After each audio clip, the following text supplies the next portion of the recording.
Capítulo 14. Jeremias em vão intercede pelo povo.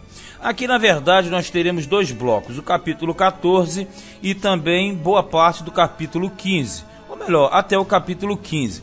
Nós temos aqui um período de intercessão, quando o profeta Jeremias vai interceder pelo povo, mas vai obter uma resposta negativa de Deus. Então esse diálogo entre o profeta e o Senhor vai acontecer, só que Jeremias tenta reverter a situação, mas o Senhor mostra que isso seria impossível de acontecer. No final, a resposta é totalmente negativa. Capítulo 14, verso 1 diz assim: a palavra do Senhor que veio a Jeremias a respeito da grande seca.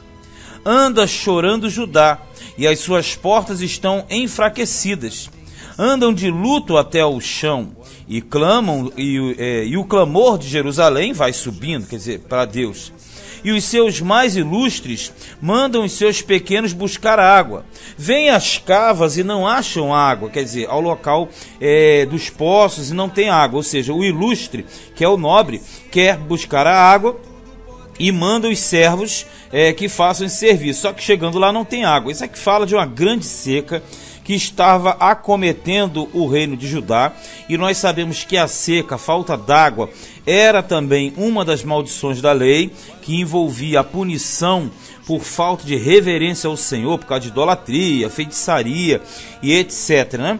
Aí diz assim: voltam com os seus cântaros vazios, e envergonham-se, e confundem-se, e cobrem a cabeça. Quando fala cobrir a cabeça, é o sinal de grande dor, de consternação, de desprezo, de humilhação.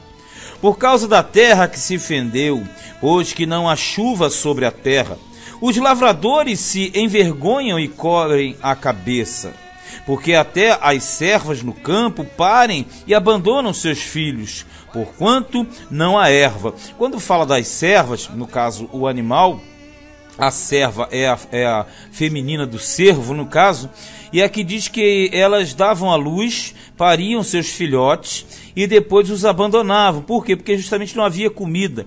Então, como não havia erva, eles deixavam em busca de comida e o filhote ficava para trás. E os jumentos monteses se põem nos lugares altos, sorvem o vento como os dragões. Desfalecem os seus olhos porquanto não há erva, porque os animais subiam nos lugares altos, no caso o jumento montês, e ali eles puxam o ar para tentar ver onde tem umidade no ar, porque é assim que eles conseguem descobrir onde existe a água. E aqui diz que eles no alto, nos outeiros, nos montes, eles puxam esse ar e não conseguem encontrar a direção certa, e ali já não tem também a erva. Então a erva é o alimento para os animais. 7. Posto que as nossas maldades testifiquem contra nós, ó Senhor, opera tu por amor do teu nome, porque as nossas rebeldias se multiplicaram, contra ti pecamos. Então o profeta está intercedendo em nome do povo. 8. Ó esperança de Israel, quer dizer o Senhor, Redentor seu no tempo da angústia, porque serias como um estrangeiro na terra e como viandante que se retira a passar a noite, tipo assim, aquele que abandona e que some, né? Tipo, Deus deixou o povo dele. Porque serias como homem cansado, como valoroso que não pode livrar, mas tu estás no meio de nós, ó Senhor, e nós somos chamados pelo teu nome. Não nos desampares. Assim diz o Senhor acerca deste povo, pois que tanto amaram afastar-se e não detiveram os pés. Por isso o Senhor se não agrada deles, mas agora se lembrará da maldade deles e visitará os seus pecados. Quer dizer, eles quiseram se afastar tanto que agora não tem mais como se aproximar. Disse-me mais o Senhor: não rogues por este povo para bem. Então, o Jeremias estava intercedendo pelo povo, e Deus falou: Jeremias, não adianta, não rogues por este povo para bem, quer dizer, para coisas boas. 12. Quando jejuarem, não ouvirei o seu clamor, e quando oferecerem holocaustos e oferta de manjares, não me agradarei deles. Antes eu os consumirei pela espada e pela fome e pela peste, quer dizer, a guerra, a falta de comida e a doença que vem em virtude da falta da alimentação. Então disse eu: ah, Senhor, Eis que os profetas lhes dizem: não vereis espada e não tereis fome. Antes vos darei paz verdadeira neste lugar. Então Jeremias está dizendo, mas os profetas, os outros, estão dizendo que é o contrário, que vai vir paz, que vai vir abundância. Os profetas dizem isso. E disse-me o Senhor: os profetas profetizam falsamente em meu nome. Nunca os enviei, nem lhes dei ordem, nem lhes falei. Visão falsa e adivinhação e vaidade e o engano do seu coração são o que eles vos profetizam. Portanto, assim diz o Senhor acerca dos profetas que profetizam em meu nome, sem que eu os tenha mandado. E dizem que nem espada nem fome haverá nesta terra. A espada e a fome serão consumidos esses profetas. Quer dizer, eles estão dizendo no meu nome, falando no meu nome, profetizando no meu nome, dizendo que não há espada, nem fome, nem peste. É o contrário, eles mesmos provarão desses malefícios. E o povo a quem eles profetizam será lançado nas ruas de Jerusalém, por causa da fome e da espada, e não haverá quem enterre as suas mulheres e os seus filhos e as suas filhas. Assim derramarei sobre eles a sua maldade. Portanto, lhes dirás esta palavra: os meus olhos derramem lágrimas de noite e de dia, e não cessem, porque a virgem, filha do meu povo, está ferida de grande ferida, de chaga muito dolorosa, quer dizer, uma ferida que dói muito. Então, na verdade, Deus está dizendo, olha, você vai falar essas palavras. E é por isso que você chora, é por isso que eu também estou sentindo, Jeremias. Aí ele fala, ó, se eu saio ao campo, eis que os mortos à espada, e se entro na cidade, estão ali os debilitados pela fome.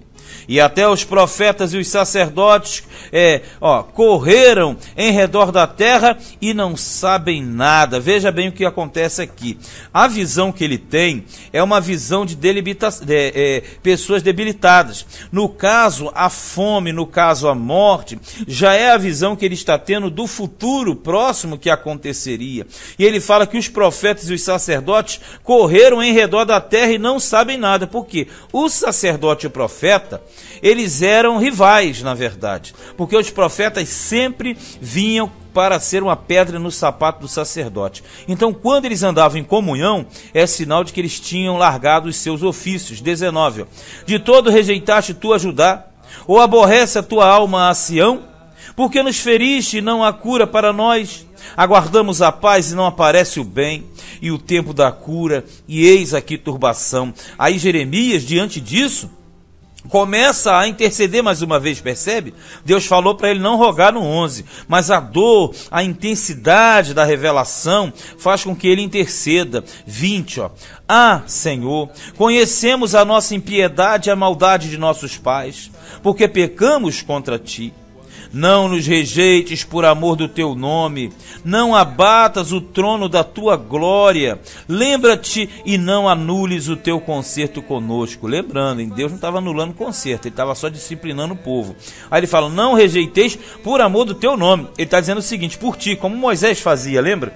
Moisés também intercedia e colocava o povo de Israel como sendo que um exemplo dele, do nome dele. Ainda fala mais, não abatas o trono da tua glória, porque o trono da glória era a arca da aliança. E aí ele está dizendo, não anules o concerto. Então ele quer dizer, ele achava que Deus estava simplesmente acabando com tudo. 22, ó. Haverá, porventura, entre as vaidades dos gentios, vaidade dos gentios, os ídolos, algum que faça chover? Ou podem os céus dar chuvas? Não és tu somente, ó Senhor nosso Deus? Portanto, em ti esperaremos, pois tu fazes todas estas coisas. Então, veja, o 15 vai continuar, mas a gente está acabando o 14 aqui.